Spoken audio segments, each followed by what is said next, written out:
think we've always done it, but specifically right now, we're in our own transition Yeah. uh, or season of change in our lives in different ways. And we're feeling very um, Free. free and able to just trust that the current of life is carrying us. Yeah, We don't yeah, know where we're going, but we're okay with that. yeah, exactly. We'll be fine. So should I say hello, Siobhan? Nice to see Yes. Hello, Kate. Good to see you. It's morning there. The sunrise is coming up. It's evening here in East Tennessee. But the sun's not going to go down for a few hours still. It's just muggy and buggy and you. wet. Yeah. Yeah, yeah. So should I say what I I'll just introduce What myself. do you do? Yeah, I'm gonna ask you, what do you do? yeah. How do you even describe to people what you do? So now, after like 7 or 8 years, I have finally landed on something that feels comfortable to describe the breadth of what I think I do. Because I have always seen myself as more than a psychic. So now I call myself a spiritual guide, Yep. an intuitive channel. And that is because I'm not solely focused on predictions, and I'm focused on the whole being, the whole spiritual experience of life, how you embody it, how you move through it, and what can happen when you do. So I enjoy a term that gives me the breadth of what I'm able to communicate. Yeah, I agree. I feel the same that I have done many things in my life, and it's easy to sort of pick a label and say, I'm an astrologer, I'm a yoga teacher, I'm a potter, a boat builder, whatever it was that I've done. But I don't feel like I'm any one of those things. I feel like I'm an amalgamation of all of those things. Mm. And I feel like throughout my life, I've sort of weaved in and out of different things. So for the past 4 years, while I was working primarily in a ceramic studio, it was almost like I was giving myself a reset from all the work I'd been doing for decades before that, um, in my astrological work, dream guide work, yoga work, just teacher work, you know, that sort of field. And now I'm trying to figure out. I don't have a word. Yeah, I'm almost like I almost feel like trying to put a word on what it is I do. Um, restricts you. yeah, it limits, and I guess the thing is like I don't feel limited by it because I know who I am and what I've done and everything I encompass. But I feel like other people immediately go, okay, I understand now. And Yes, yes, it's like they're understanding with the mind. yeah, Oh, she's a yoga teacher. Oh, she's an yeah, astrologer, you yes. know? And that And then becomes the with box. that, yeah, and with that becomes all kinds of expectations of Yeah, how I'm gonna perform or transact with them. yeah, And that's really not how I want to be in the world. yeah. And I think we are completely on the same page. We've discussed when we met, we discussed that we had both experienced lots of different careers, all with a through line sort of thing. Yeah, And for me, I exactly everything you're saying resonates with me. I want if I have to label myself, I want a label with breadth so that yeah, I'm not pigeonholed, and so yeah, the person that comes to me understands the vastness. And I think you're saying exactly the same thing. yeah. And I feel like in the last few months, I've just been, it's like I don't want to have a label that describes what I do for a living. I just want to be myself. Yes. And that's going to be enough. Which is very the new earth, though, isn't it? That we are no Yeah, longer the accountant or the yeah, thing, that we become our sovereign being, which allows us to sell clothes, grow vegetables, do people's accountancy or whatever it might be. And we're the whole being. We're not just a one-trick pony sort of thing. Well, and that does sort of tie into the astrology that we were talking about before we hit record about Uranus and Gemini. So Uranus is in Gemini now for the next 7 years. And today, the sun, well, today in the United States, the sun is sitting on top of that. So it's sort of magnifying things, warming them up, illuminating them a little. But part of that transit, in my opinion, is really about the sort of deconstruction of our thought processes and our way of communicating. So this idea of one word being used to describe it, or even just the conversation, meeting somebody socially. Oh, what do you do? Well, I think that's just passé now. Yes. I don't think that's going to be part of the human interaction moving forward, because we're all recognizing that we're just a lot more than what those words have limited us in being, whether it was in our own minds or how society, our family, our colleagues perceived us. So I feel like that's part of the deconstruction that's happening. And there's this awakening, because Uranus is definitely the awakener as far as like the roles of the planets. That's the function of Uranus. There's this waking up to, oh, I don't have to be limited to just these words that describe me. And I can choose to communicate to the world who I am in my own unique and individual way, because that's also what Uranus represents, is this sense of uniqueness and individuality, that everybody has a contribution to make and everyone's contribution is different. Even if, we're both accountants, we're both going to bring something different to that experience. Exactly, exactly. And I love the way you say that, because I have always found I hated when someone asked me what I did, because Me too. the title never felt like it described who I was. Like Right. the discomfort in it is huge, because I feel like the moment you ask me that, you're putting a skin on me. And Yeah. and and I still find discomfort, because when people say, I'm like, if you don't understand what a spiritual guide is, you're going to think I'm just this little crackpot person over here. But if you are tapped into that word, you might see the vastness. So, and I sort of hesitate in that moment Yeah. to give myself any term, because I don't want to be labeled. Yeah. I used to refer to this with clients as tight pants syndrome, where it's like, Thanksgiving or whatever the holiday is, you eat too much and you feel like you got to unbutton the top button Yeah, on your pants because you're yeah, just like, bloated.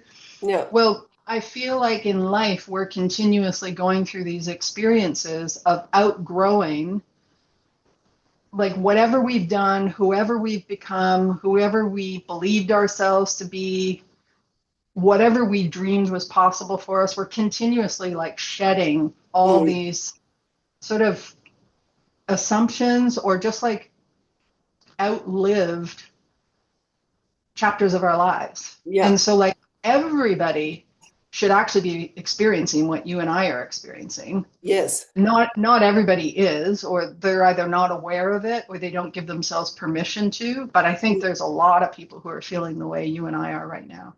Yeah. Yeah. And you and I have discussed, because until now, I have changed career paths, or how I have performed work every 7 years. It got to Oh, seven yeah. years, I had to get out. It was just Yeah. done. And I could Yeah. always feel it coming around year 5, and I would spend the 2 years planning in my head what the Yeah. next step was going to be.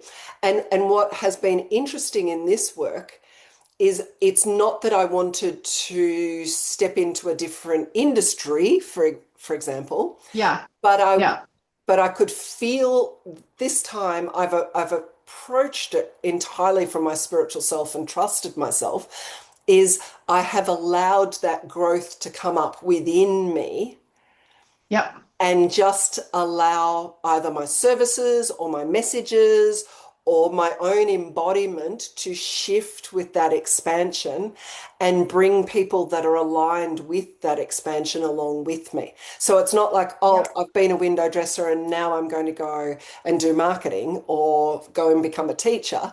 It's a sense of, oh, I can feel that birth, I can feel that ending, and I'm going to allow the next expansion to take me into a new expression of me because I am no longer Yeah. my title or my job. I'm an expression of Yeah. me. Yeah. Do you feel like this time it feels different than it has in the past for you? Yeah, because I Yeah. feel in my body in this experience. Yeah. And by that I mean in a spiritual sense. Like this time Yeah. I'm connected to my soul. This time I am in the experience and I'm trusting the growth in this chapter. But also there is a limitlessness to the space that I'm now in. Like even within Yeah. teaching, I could feel that I was always butting up against this energy that was never going to allow me to be all of me. Yeah. Yeah. Not so And much in the other spaces, the more creative spaces. I didn't feel that, but I also felt like I don't know where to go next. yeah. Yeah. Yeah. It's interesting because I feel like in the past, because I too have had that experience of sort of sometimes it was like a clear sort of change of career path. Like when I stopped teaching and just went full time into being an artist and working in the studio. Um, but a lot of the times it was just what I would call an iteration of the same work. But Mhm, I changed the way that I was either delivering the work or I might have changed sort of who the work was for, changed mhm, the focus a little bit, or I might have changed some of the tools and resources that I was working with. Um, and in the past, sometimes when I did that, it felt like there was a natural flow and there was a sense of ease. Oftentimes, it felt that way if I was making sort of a big geographic move alongside it, like I mm, was moving from the States back to Canada or vice versa, something like that. But if it was if it was a smaller move where it felt like I was just trying to make these like tweaks and adjustments to get more aligned to what I felt was my truth, mhm. then it's almost like I was doing it from my head. Yes, Like I intellectually understood what it was I was trying to do and why it mattered that I was doing it. yes, But at the same time, I was kind of cutting myself off from what I would call the support of the universe and trusting that it was going to show the path for me. It was going to clear the yes, path for me yes, yes, and open the doors and show me the way forward, that I didn't really have to think about it at all. I yes, just had to make the decision that I was ready to grow and change and yes, then wait and trust for things to fall into place. But oftentimes I would kind of panic in the yes, waiting and trusting phase. yes, And then I would like sort of shoot myself in the foot and end up putting yes, myself right back in the situation I was trying to get out of or something, yes, yeah, yeah. And I And think that's that not is happening this time. And no. I think that's a personal growth thing, but I think it's a collective thing as well. And I also think it's a spiritual evolutionary thing is that you begin to trust the heart, trust the soul, the Yes. whispers of the soul versus the ego. So Yeah. the panic is, oh, I've gone into this new venture and I'm not earning the money I thought, or it's not going in the Yeah. direction. So you reach for what the world has told you to do, get a marketing funnel, Yeah. do another course, try harder, contact more people. But when you're working with your soul, you can sit in the silence, or I call it the void, and Yeah. you can connect yourself to the universe, to source, and you can feel the trust of it's okay that it's quiet. It's okay that it's not going the way you think. This is going to, there's a feeling of I'm going to be all right here. And Yeah. you just need to sail through whatever discomfort. And even right now, I'm in a transitional phase in my business. Yeah. And 8 years ago, this probably would have panicked me. And I probably would have Yeah. started thinking, if this is going on in 3 weeks' time, I better pick up a day of teaching. Or if this is, and now it's like, well, I'm going to be shown, so just hang on for the ride. Yeah. Yeah. And I do feel I'm in the same situation where in the past, my former self might have been nervous or panicky right now. Yeah, I left my studio work a couple months ago now. Well, not even quite 2 months. And since then, I've been traveling and doing all kinds of things, yeah, and that were totally unexpected to the point where I'm like, how did I even have a job before? Because like I'm traveling to other countries, I'm visiting old friends, I'm just like having a great time, you know. And in the past, I probably would have been starting to get nervous that there was a lot of money going out, yes, no real sort of plan for how to yes, recoup that money. Now, it's not to say that the money can't come anytime because it always has. yeah, yeah, yeah, And that's part of it is just this different experience of like, in the past, I might have believed the voice of fear, the yes, voice of the ego, the voice of a past experience or result instead of just staying anchored in the present moment yeah, and regulating my nervous system yeah, and operating from that place of trust yeah. where it's like, I don't need to figure this out. This is like, if I try to figure this out, I'm going to be meddling with a The really good, energies. yeah. Yeah, yeah, yeah, It's like there's no possible way I could ever figure out how to make my life as fabulous as it can be yeah. and match my version of it to what the universe is going to create if I can Exactly, just be available, you know. exactly. When I look back in my life and I see some of the things that I've done and I've experienced and I think to myself, oh yeah, there was no way I could have dreamt that up. It Yeah. just like tick tick tick, everything fell into place better than I could ever imagine. And when you let go, when we hang on so tight, we're literally saying to source or the universe, I can only have it that way. This is the only way Yeah, I'm going to feel safe. This is the only way I'm going to feel abundant. This is the only way I feel supported. And the moment we let go, as you're saying, the magic of the universe steps forward and there's endless possibilities to how you can feel happy and safe and abundant and free. yeah, And that's, yeah, I think it's amazing. And what I have always thought is amazing about our conversations together is how you can be on one side of the planet. We never met until yeah, 2 or 3 years ago, and here we are. We came, it's like that beautiful soul recognition of your experience and my experience is similar, yeah. and and we have been walking through similar energies at similar times. It's been, yeah. Even now, as you're saying, I'm like, yes, yes, yes. Well, and when you were just saying that, this idea of kind of like tethering to the universe and saying, no, it has to look like this. What I hear when you say that is our our love of self, and I think of what I would refer to as the soul of the world, is totally conditional. Yes, It's like I'll love myself and I'll love and accept and trust the support of the soul of the world, but only under these conditions. yes, And so if we're operating in the world in that way, then we're of course cutting ourselves off from this endless supply of support that's unseen but yeah, always available to us. yeah, yeah.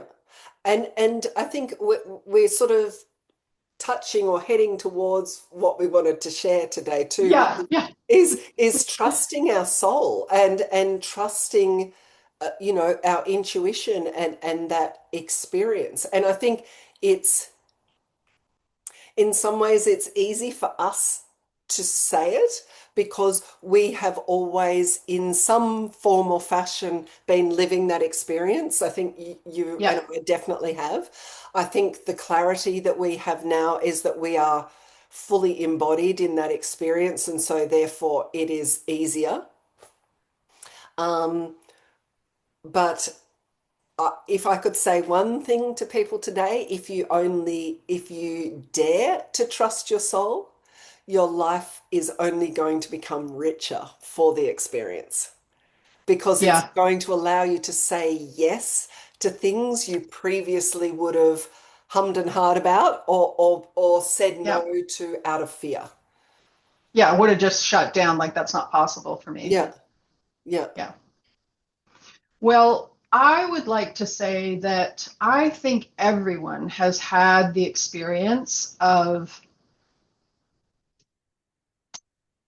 like wanting something or feeling an expression sort of percolating within them that Mhm. wanted to be made real in the world in somehow some tangible way, and that they didn't do anything and it all came about for them. Everybody has that experience, multiple experiences. My what I see happening most with people is that they either forget about those experiences because they're very much like in this moment, and maybe this moment is not, it's not showing up the way they want it to for them. Mhm. I call it frog in the well syndrome. It's like they're sitting at the bottom of the well and they think the sky is just as big as the top of the well. And so they really can't get out of their own way because Mhm. they really believe that this is all there is. Yeah. So they can't see all these other experiences that they've had already. They forget about them. And then sometimes when they have a conversation, maybe with a friend who reminds them of who they were in the past and other things that they've experienced and times in their life that maybe weren't as challenging, or they felt lighter and freer, or they have, maybe they even are part of a community, or they have a session with somebody like you or I. It's like they will fight for their limitations. Yes. They will argue to say Yes. no, this is not possible for me. It might be possible for you, but it's not possible for me. So Yeah. that's the one thing I would say is just like, can you just put down the fight? Can you Yeah. just put down the sword? Yes. Stop trying Yeah. to make everything so bloody difficult and Yes. accept that you can actually be supported. And Yeah. that if you can get to that place of saying, okay, I'm exhausted, I'm ready to be supported, then you can open up to that place of actually being able to hear what your soul is saying, Yeah. and then slowly start to cultivate the trust, sort of like one thing at a time. Okay, my soul says this. I'm going to trust. I'm going to act on this. I'm just going to, I'm going to keep moving forward, and every little step we get confirmation that it's okay to take the next step. Yes. Yes. And I think I agree with everything you say, but I think, and I know for me, my direct experience that brought me to landing in my body was after my divorce, and I was standing on the beach at sunrise, thinking, I've trusted myself in all these other ways. What the hell is going wrong with me here? Like what, how could I possibly have landed in this position? And I listed all the human world ways in which I'd done things right. I've been to university, I've done this, I've done that, I'm a good person. What's going on? And it was only in realizing, in listening to the guidance, that I realized I had never trusted myself.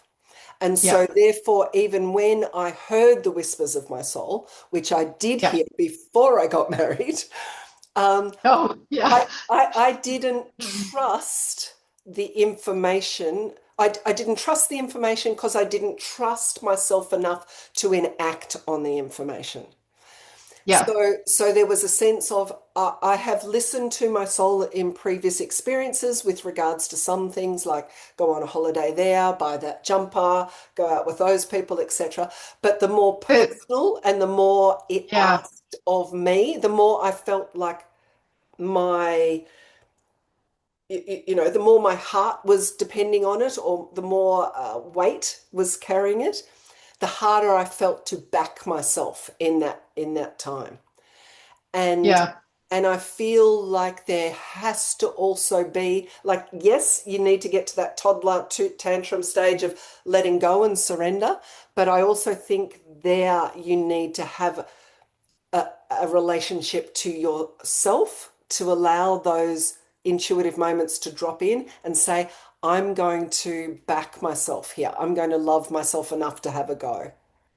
Okay, so here's another place where I think it it's another example of I think everyone's had the experience Mm, of hearing the voice of their intuition, their soul speaking to them, mm, and maybe they listened, maybe they didn't, mhm, but either way, they may have forgotten that it happened. And yeah, I'll share an example that I think that one of the ways we learn to trust our soul and to really recognize how our intuition is speaking to us is through pain.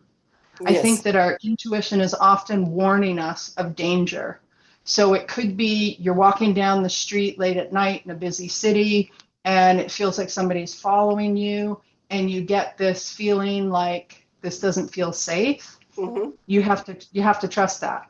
Your Hmm. body is speaking to you, that is your intuition. Yeah. And I think our body speaks to us in all kinds of ways. So, an example for me, when I had cancer, I had abdominal surgery. And then 10 days later, I was going to the clinic to have the staples from the surgery taken out. But I had been vomiting the whole time, hadn't eaten or anything. And there was this increasing pain that I was experiencing that was in my chest, not in my abdomen. And when I went to the clinic, the doctor, um, he was really useless, actually. He just was there to sort of take out my staples. And I said, I'm having a lot of pain. I can't lay down. What should I do? And he's like, well, I guess you could go to the ER if you want. And my best friend was with me and she was like, what do you want to do? It's up to you.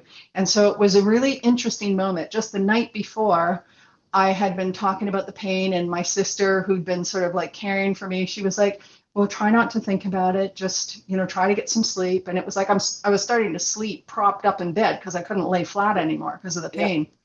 Anyway, I get to the emergency room. I decide to listen to the pain in my body. My best friend takes me to the emergency room. They shuffle me through because, chest pain, they're worried about that. It took like 12 hours of triaging through the ER, but eventually they're like, oh, your lung has collapsed. You're in septic shock. We need to rush you into emergency surgery right now so you don't die, basically. So, like, that's an example of Yeah. Yeah. how your intuition's speaking to you. And it's like Yeah. a lot of the time, our body is speaking to us through pain, through symptoms, all kinds of things. Exactly. And we're suppressing it. We're like taking a pill, we're ignoring it, we're pushing through. And it's like, what would happen if we just stopped and asked our body, what's going on? What do you need me to know? You Exactly. know? Exactly. And I think people, particularly the people that I work with, but also I've experienced it in my own life, when it comes to relationships, that is the way to also discern, is this person aligned with me? Is it most often shows up in the body? Because the head is so hell bent on meeting somebody and falling in love and etc. And oh, this Yeah. person checks all the boxes, but your body's going, oh my gosh, Yeah. this doesn't feel good. And people think that's butterflies and Yeah. romantic, but actual love feels like boom, you've met your Yeah. body. Whereas all of that tension and is your body saying no, Yeah. this is not for Early on. me. And it can show up, as you're saying, in illness, but in what should be soft and fluffy ways. Meeting somebody should, but it's actually Feel that good. gripping feeling. Yeah. Yeah. Early on, when I was first reading charts, Excuse me. I was living in this yoga center in Massachusetts, and I was doing this sabbatical residency. So I lived there for a couple of years. I had lots of people whose charts I was reading at that time that were young women, and their charts were, saying things about their relationships. And Mm-hmm. as I would share with them what I was seeing in the chart about the relationships, or not even necessarily the relationship they were in right then and there, but their dynamic in relationships and what they were going to learn about themselves through relationships in this lifetime. Um, I don't know how many of them, women, they all had urinary tract infections. Every one of them was having like some kind of physical symptom Yep, yep. that was like basically putting the gate up saying, I can't be intimate with this person. Yes, Instead of saying it here, the body was doing it for them. yes. And it was like when they put those two things together, they understood, oh, okay, like I need to confront what's happening in the relationship. Yeah. I I need to need to, sit in this. or I need to get out of it, you Yeah, know? yeah, yeah. But sit in the energy and understand what's going on there. Yeah. Yeah. Our body takes on so much for us. Yes, yes. When you had that experience of needing to go to the hospital, was your soul speaking to you in a calm way? Because my experience is even in a dangerous situation or when I have needed to be alerted to something, Yeah. in a car accident and when I had a skin cancer on my arm, the information, although it was directed or around a dramatic event, came through in a soft way. And my point being that Yeah. the soul speaks to us, whether it's for an alarming reason or for Yeah. whether it's confirmation, there is a gentle presence to that energy. Yeah. I agree. And I think that the way that each of us receive information is different. So Mhm. I'm very much an inner knowing person. It's Mhm. like I can't explain how I know, I just know. Yeah. So in that moment, I just knew I had to go to the hospital. That's all Yes. I knew. But was it And calm? yeah, Yeah. but it was just clear as a bell that it was like this was my decision and I Mhm. knew what I had to do. Yeah. And and it was quite interesting that nobody else was willing to make the decision for me, that I had to Yeah. listen, make the decision myself. And the thing about that I think is interesting is that because the soul does speak to us in sometimes what's referred to as a whisper, it's like it's demanding us to slow down, to get quiet, Yeah. to tune out the distractions, and to be able to turn our focus inward. And in the process of doing that, immediately our nervous system starts to settle. And so Yes. now suddenly it's like, okay, the adrenaline stopped pumping. I'm not in this fight or flight state anymore. I'm not frozen or paralyzed. I can think calmly. I can hear what's Yeah. happening and I can take action. And I think it's so interesting just in the last, like, I guess the last maybe 2 decades, how much the world has changed in terms of the collective understanding that and Mhm. all the different resources and supports and practices and practitioners that are available to help us do that, to turn our attention inward, to like quiet down. Yeah. Yeah. And when I ended up in the hospital in the emergency that night, um, it was a long time before they, figured everything out. And then when they had it all sort of nailed down, they gave me a chest tube. And I was like cranked full of morphine at that point, but it was still really painful. And I'm like screaming, and my sister's in the other room freaking out. And so then it was like they put this tube in, and all of a sudden there was this loud noise, and it was like a plume of fluid that came flying out of the tube and landed on the floor in the room. Oh, And then immediately I was high as a kite because now all of a sudden the morphine had kicked in. yeah. And when they got me to sit up, I was like suddenly relieved, not in any pain anymore. Everything was fine. I sat up, and the first thing I thought to myself was like, I just have to share with the world that breathing is the only thing that matters. That's what I thought to myself. because suddenly I could breathe and it was just like, oh my God, this is the most beautiful thing I've ever felt, you Yeah. know? And I feel like that awareness that we're starting to understand as a species the importance of just like the simplest things: Yes. stopping, resting, breathing, Yes. pausing, Yes. listening, all the things that capitalism basically destroyed, you know? Exactly. Yes, exactly. Exactly. And it is in that, I call it connecting to awe, as you know. It's in that Yep. moment of being inspired and delighted and being present with something that is from the same frequency as you, um, Yeah. that grounds you into that beautiful, quiet voice, and you can hear the subtleties of your soul. I Yeah. find it amazing how and this is where you have to listen and be discerning because when and I'm using all the dramatic examples, but at 17, I was in a car accident. And before getting into that car, and I always sat in the front seat of the car because I'm very tall, I'm nearly 6 foot tall. Um, in getting into that car, I just heard this voice that said, sit in the back. And that's all it said, nothing else. And I thankfully trusted that voice and sat in the back. And it was a tiny little car. So my feet were, my legs were all scrunched up under me. And my friend, who was the shortest, sat in the front.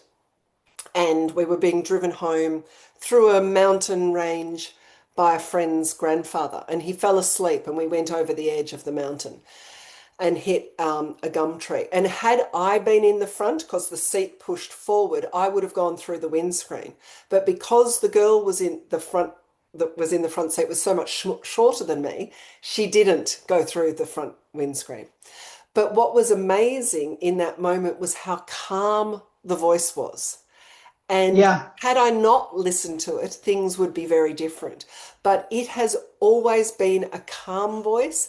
And what I find is when it's encouraging me to do something brave, like to start a new business or to go on a holiday or something like that, it's easy to dismiss because it might just be yes that you hear. Yeah. Yeah. Or you might just hear do it or take it. Yeah. And I I have a knowing, but I can also hear it and I can see it. Like there are lots of ways I experience it, Yeah. but it is brief, it is gentle, and it is quiet. And the noise in our head from the ego is always loud and busy. Like it demands our attention. Yeah. So your presence, what we're learning in those quiet moments of watching the sunrise, sitting in the garden, etc., what we're learning is presence to our own internal voices so that we learn the Yeah. discernment between the soul and the ego. Yeah. It's like practicing a particular frequency, Yeah. like the frequency of your energy when you're sitting in the garden is very different than the frequency of your energy when you're riding the subway in a big city. Yes. And and so it's like the more you take time to cultivate that experience, the more familiar it becomes, a little bit like learning a language. And because you have that familiarity, then there's a sense of ease of understanding. When Hmm. somebody says something to you in another language, you're like, oh, yeah, now I understand what they're saying. You start to like catch the drift of that Yeah. meaning. And so I think now people are starting to learn how to identify. So, like, you might have a primary way of receiving information that's auditory, whereas mine's more of a felt sense Yeah. Yeah. knowing. And I often have things like I will often have dreams that are quite prophetic. And in Yes. my dreams, I have two sort of unusual things that happen. One is sometimes words are spelled out in my dream. So I'm Yes. visually seeing them in the dream. Yes. And then other times, people in the dream are saying something to me. Hmm. And what they're saying to me is very clearly a message, or they're delivering something. Yes. And so I think the more, like, personally, I use that as play. Like Yeah. I love to use dreams as a way to just sort of engage. with refining that ability to Yeah. hear the message and understand what the message is Yeah. that my soul is trying to communicate. And so it's like playing with the imagery or noticing when there's repeated imagery or noticing when there's imagery that comes up in a dream that then suddenly starts showing up in my waking life as well. Hmm. And it's that paying attention, sort of giving it my attention, oftentimes writing it down. Like I have a whole dream process that I work with, but I think when we pay attention, suddenly we're now indicating that we're available. This is sort of Correct. like how we might ask for help, is just Yeah. by demonstration through our action. And now more help is available. And so it Correct. Yeah. starts coming in more frequently. Yeah. And this Uranus and Gemini transit, if anybody was paying attention to this, so Uranus like dipped into Gemini last year, and then it went back into Taurus, and then it moved direct, and now it's in Gemini again. And for myself, I noticed that during that time last year, when it went into Gemini, I had this sort of like heightened peak where just like the information was coming fast and furious. There was like sort of very little barrier, it felt like, between me and what I would say is unseen guidance and guides and whatnot. And then as it moved back into Taurus, it started to kind of like calm down again. Because, of course, Taurus is an earth energy. So it's very slow and it's heavy and it's like, So it's like if everything kind of became muted. And then when it moved back into Gemini, it was like, whoop, everything got turned up again because Gemini is an air sign. And so it's like very frenetic. And it's like, oh, yeah, let's play, let's do this. Yes. Yes. Yes. Yeah. It's been, I think it's been incredible. For me, I experience it subtly. Yeah. It comes through quite subtly. So how will, like, now that we're in Gemini, what does that energy look like? How will we experience it? Well, there's sort of the larger things that I think lots of people are talking about, AI, computing, all that kind of stuff, because Mhm. Uranus is the natural ruler of Aquarius. And so it's the awakener, it relates to networks, it relates to the internet, it relates to community.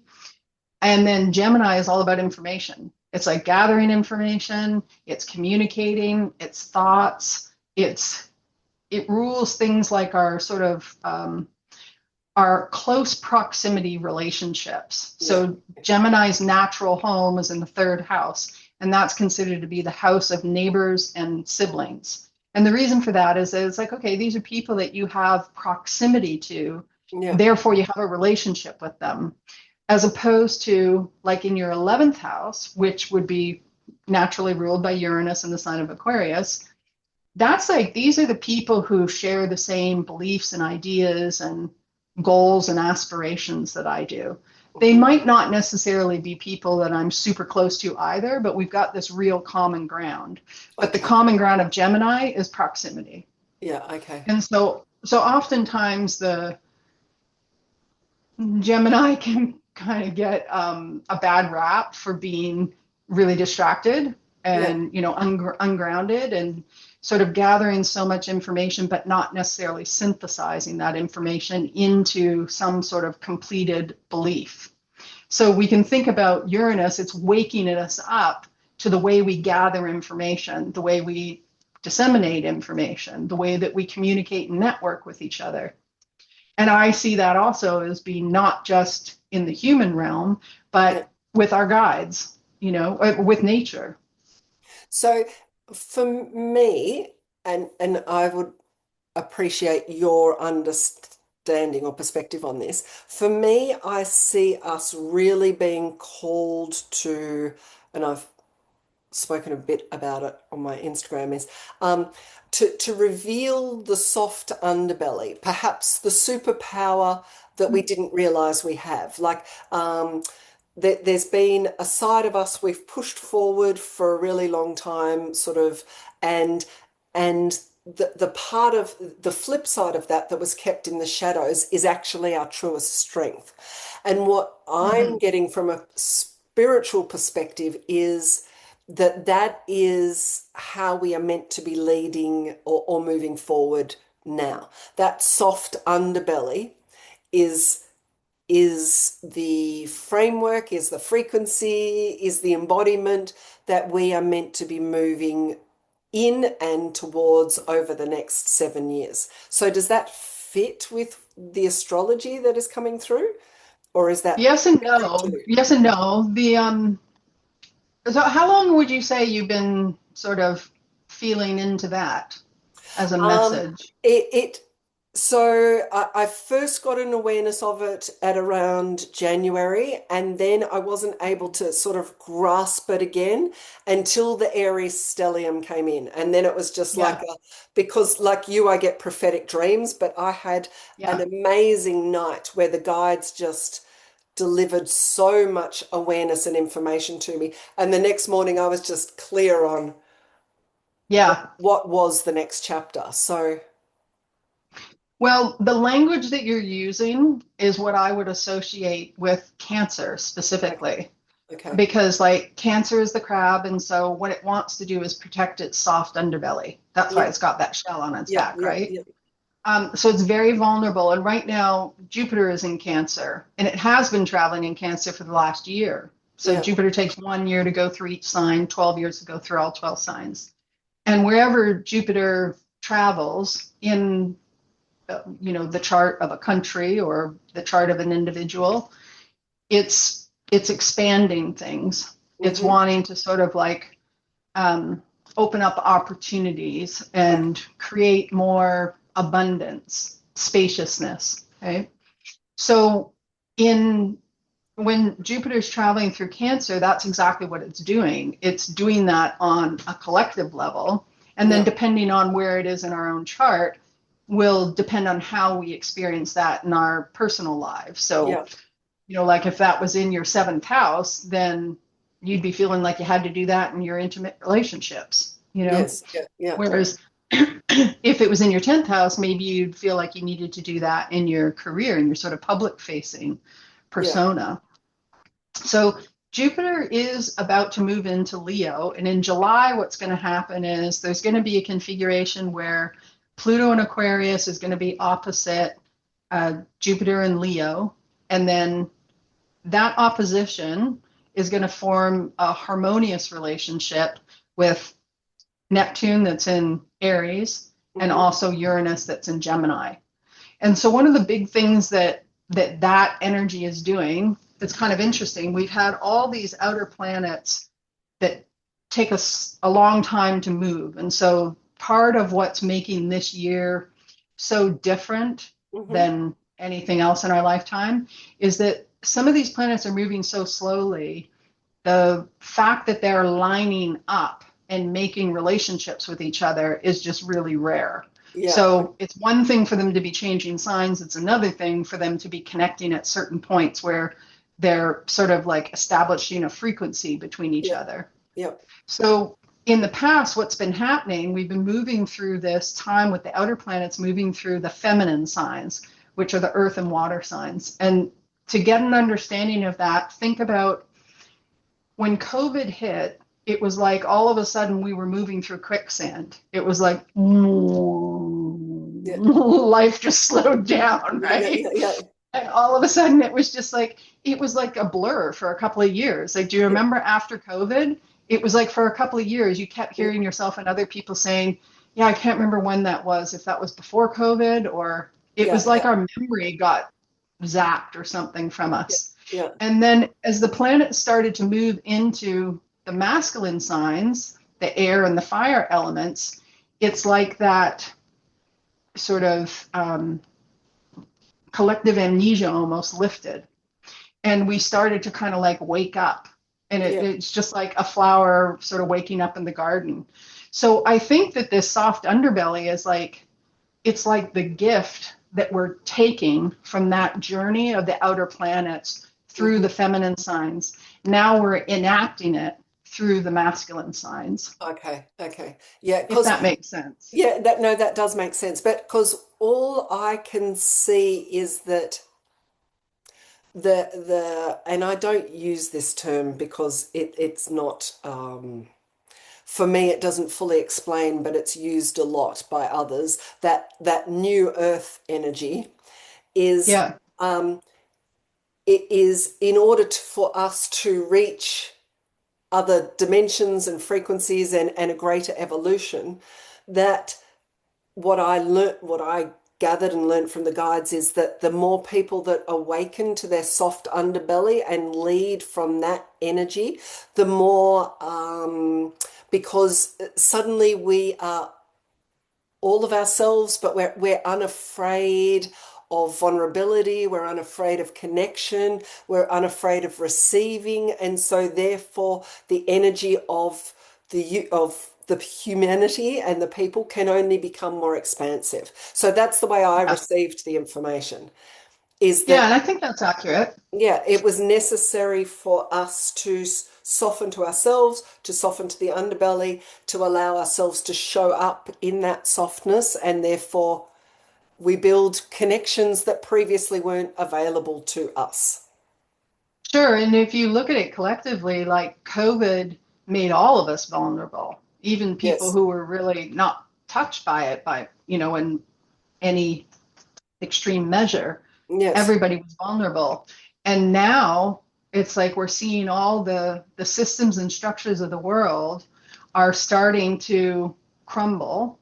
And there is, on the one hand, the people who have connected to that soft, vulnerable energy, hmm they're feeling compassion. They're feeling yes, like it's not fair that, in the United States, the national minimum wage is like $7.57 or something, but a tank of gas is like $4.75. So how yes, is somebody supposed to go to work and drive their car in a vehicle dependent world or yes, country or whatever? You know what I mean? Like that's just not, that's, it doesn't make sense anymore. And now yes, people are feeling the emotional, um, the weight of that system and the unfairness, the injustice of that system, and they're feeling compassion for themselves because maybe they were the ones who were duped into playing in that system and being yeah, taken advantage of, or it's their loved ones or their community or whatever it is.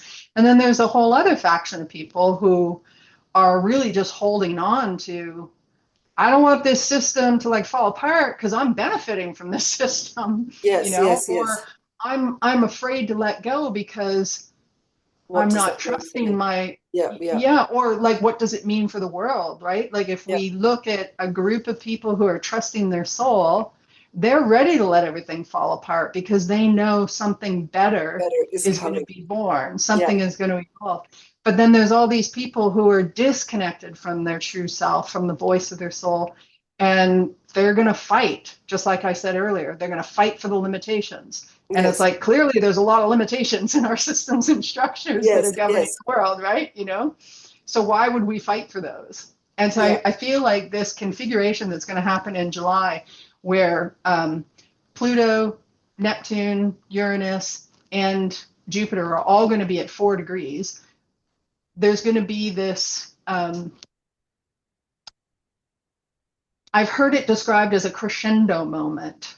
hmm Not to say that this is going to be easy, that there isn't going to be work in the, destruction and rebuilding of the hmm world, hmm but we're definitely hitting a tipping point, I think. I think we're going to turn the other side and we're going to really start to see that it's like, okay, the it's like the balance has shifted and yes, people are ready for change. yes, yes, So from that perspective, I think it's really imperative that people learn to understand and discern the difference between the voice of their ego or their false self or the voice of fear, whatever you want to call it, yeah, versus the voice of the true self, the higher self, the soul, your yeah. intuition.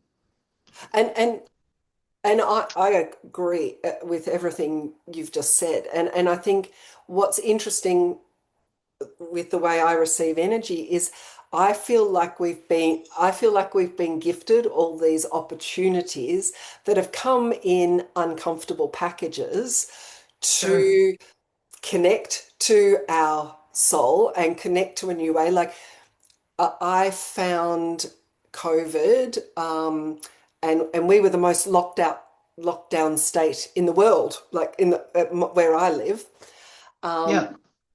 you know, in Victoria, in Australia, we were really locked down. We spent, I don't know, I can't remember, 6 months at a time locked down, where we weren't allowed to go more than 5 kilometers. So I think that's like a couple of miles from our home. Yeah.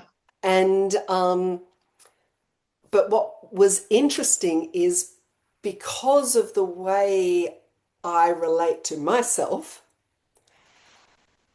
I didn't find it, and everybody's experience was different, and I'm not diminishing anyone's experience, but I'm saying the connection to your soul allows you to move through different experiences in a different way. Yeah. And so I feel like COVID was an invitation in some Hmm. ways for us to begin to examine how we can sit with ourselves and how we can move through those phases. And I feel like the United States is going through that, and everyone else, because of how we've positioned the United States in the world, economy and authority, is experiencing that in some level. Yeah. And it's a sense of how do exactly what you're saying. How do I hold myself through these moments? Am I going to buy into fear? Am I going to panic? Am I going to allow myself to be led to disorder? Or can I connect myself to my compass and can I see beyond this moment, this tower moment, to a place where possibility exists? And exactly what you're saying, your connection to your soul and your connection to yourself allows you, it doesn't it doesn't remove you from any of life's difficulties, but it allows you to see them and move through them in a new way. Yeah. I agree. And I think that the experience on a global level right now, it's like the collective nervous system is trying to regulate itself. So we've Hmm. got all these people who are kind of like doing the work of soothing and Mm. resting and healing. And then all these other people who are really operating out of fight or flight Yeah. and very dysregulated. And on a collective level, it's almost like the United States as a country is, if we imagine that all the different countries on the planet were one family, Hmm. and the United States was like dad coming home drunk, and we didn't know whether he was going to hit us or what was going to happen. Mm. And so if you've got any trauma in your body from your upbringing, Hmm. and that's a mirror in any way, a matching picture for you in any way, then what's happening right now is going to be just like sending your nervous system Mm. into Mm. just overdrive, you know? And so we really have to be taking responsibility for, okay, it's going to be impossible for me to hear the voice of my soul and to act calmly and follow through on that guidance if I don't Excuse me. get control of what's happening in my body first. And I Yes. don't think that has to be complicated. I don't think we No. have to go do tons of workshops or study with somebody or go to a practitioner.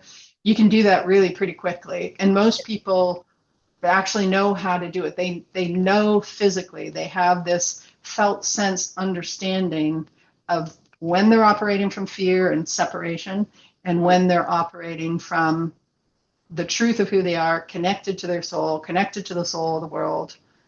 And it's like just basically everything has to happen from that connection now. Yeah.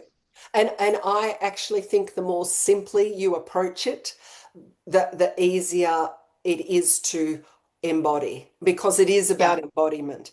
It's not about Yeah. going and finding, inner child therapy for Yeah. 12 And months or learning in the head. ayahuasca. Yeah, yeah. Yeah. It's not Yeah. about being more in your head. It's about being more present to you. As we've discussed, like sit in the garden and feel what it feels like to be in a regulated body and learn the difference between when you feel regulated and when you feel, pinched in and your shoulders are up and that's your body speaking to you. And my guides often say to me to gift to the clients, like in the morning when you're having breakfast. Learn to discern what your body is actually hungry for versus what has been the routine that you have moved through the day. Because it is in the small ways that we betray ourselves, and it is in the Yeah. small ways that we can lead ourselves home. So ask Yeah. yourself, can I nourish myself today? How can I meet myself today? And listen or feel or, know in your body what you're being called towards. And then that is it. That is the start of your connection to your soul. Yeah.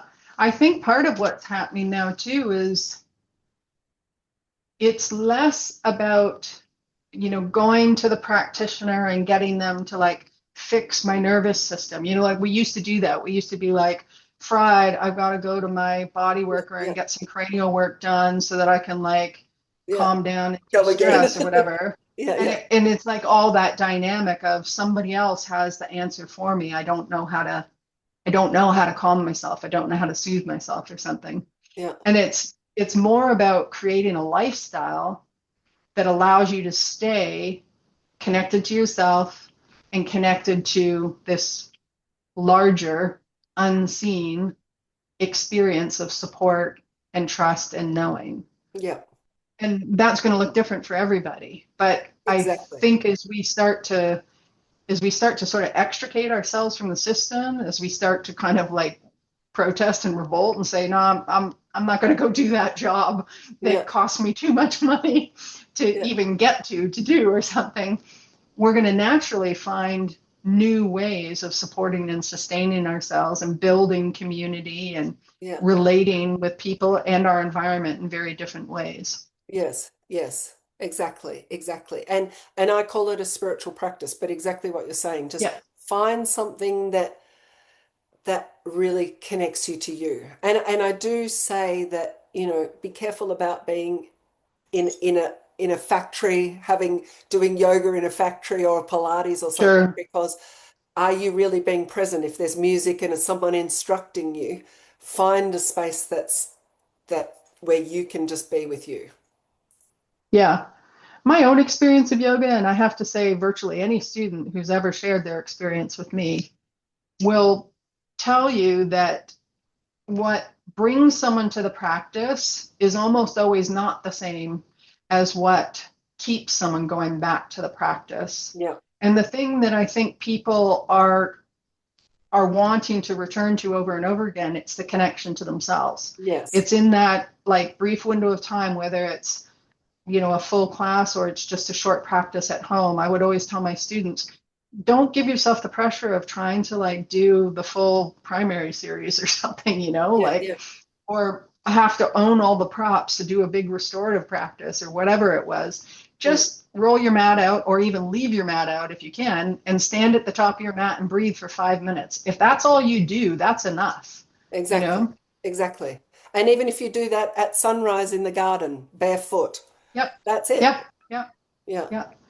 And inevitably, if you make that the practice, your life just becomes the practice. Yes. And we don't see this distinction anymore between, oh, I've got to go do my practice, or we don't defend when it feels like our, our responsibilities and commitments to our job or our family or our community are somehow like infringing on Hmm. my practice time. Hmm. People can get really bent out of shape about that stuff. Yeah. Or they'll use those things as a reason for why they're not practicing when really it's just like, well, that's not on anybody else, that's on you, that's a choice, take Yeah. ownership for it. And essentially, and I guess in some ways it's kind of the perfect spot to end, because I know you and I could talk forever. But it is to all of this is asking you to build a spiritual life, to no longer compartmentalize your life Yes. into different components, but to understand that embodiment means that there is a through line through every aspect of your life, and that is the most fertile ground on which to connect with your soul and your intuition, is to allow yourself to be present to that in every moment. Yeah, I think life as practice Yeah. is really what we're being called to learn. And as a planet, we're moving, or humanity, that's what we're being asked to move towards. Yeah. Yeah, amazing. Should Well, we so end it I there? don't know. Yeah, I don't know where that's going to leave people in terms of their thought process. So we'll have to, I guess, let people give us feedback. What questions Yes. um, did this conversation generate? And Yeah. we'll pick it up from there next time. Yeah, exactly. It was a beautiful first conversation, and I know you and It I could was. do it forever. Let me Yeah.